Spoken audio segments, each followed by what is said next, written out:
কাশ্মীরে সন্ত্রাসী হামলার জেরে পাকিস্তানে হামলা চালায় ভারত। তবে এই সংঘাতে উল্লেখযোগ্য মাত্রায় ক্ষতির সম্মুখীন হয় নয়াদিল্লি।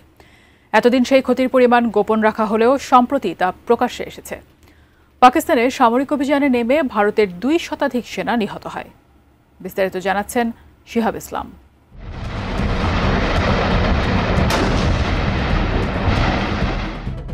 কাশ্মীরের পেহেলগাম ইস্যুতে পাকিস্তানের বিরুদ্ধে সামরিক অভিযানে নামে ভারত। সংঘাত চলে মূলত লাইন অফ কন্ট্রোল বা এলওসিতে। অভিযানে 250 জনের বেশি ভারতীয় সেনা নিহত হয়েছে বলে জানিয়েছে সামরিক ও কূটনৈতিক সূত্র।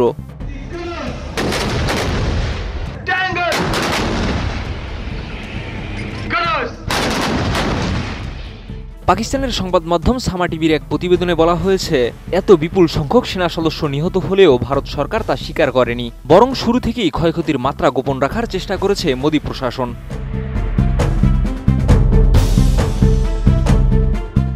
প্রতিবেদন অনুযায়ী নিহত সেনাদের মধ্যে রয়েছেন 3 জন রাফাল পাইলট সহ মোট 4 জন পাইলট, ভারতীয় বিমান বাহিনীর 7 জন সদস্য, জিটপ পোস্টে কর্মরত 5 জন সেনা, 93 ইনফ্যান্ট্রি ব্রিগেড হেডকোয়ার্টারের 9 জন সদস্য এবং S-400 ক্ষেপণাস্ত্র প্রতিরক্ষা ইউনিটের 5 জন অপারেটর।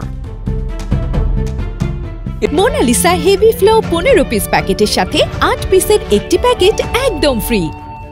এছাড়া সামরিক সূত্র বলছে, রাফাল ফাইটার জেট ধ্বংস, কৌশলগত ঘাঁটি ক্ষতি এবং যুদ্ধবিমান ভূপাতিত হওয়ার ঘটনা শুরুতেই ধামাচাপা দিতে চেয়েছিল ভারত, কিন্তু পরে একাধিক উচ্চপদস্থ জেনারেল এবং কূটনৈতিক কর্মকর্তারা বিষয়টি স্বীকার করতে বাধ্য হন।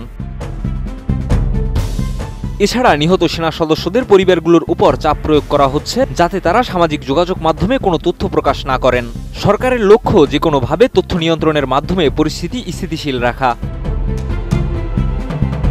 প্রতিবেদনে আরও বলা হয়েছে, ভারত সরকার 100 জনেরও বেশি নিহত সেনাকে মরণোত্তর সম্মাননা প্রদানের পরিকল্পনা করছে, তবে তা কোনো আনুষ্ঠানিক আয়োজন করে নয়, বরং জনতার দৃষ্টি এড়িয়ে গোপনে।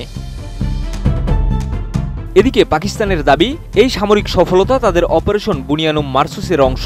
অভিযানে একাধিক ভারতীয় যুদ্ধবিমান ধ্বংস করা হয়েছে বলেও দাবি করেছে ইসলামাবাদ। এই তথ্য প্রকাশের পর আন্তর্জাতিক গণমাধ্যমেও শুরু হয়েছে ব্যাপক আলোচনা। শুধু সামরিক সংঘাত নয়, বরং তথ্য সংকট ও গোপনীয়তার কৌশল নিয়েও মোদি সরকারের বিরুদ্ধে প্রশ্ন তুলছেন বিশ্লেষকরা। কিন্তু ভারতের ক্ষয়ক্ষতির পরিমাণ নিয়ে পাকিস্তানের গণমাধ্যমের এই দাবি কতটা নির্ভরযোগ্য তা নিয়ে বিতর্ক থাকলেও তথ্য গোপন রাখার অভিযোগে আন্তর্জাতিক চাপ বাড়ছে ভারত সরকারের উপর। শিহাব ইসলাম, ATN নিউজ।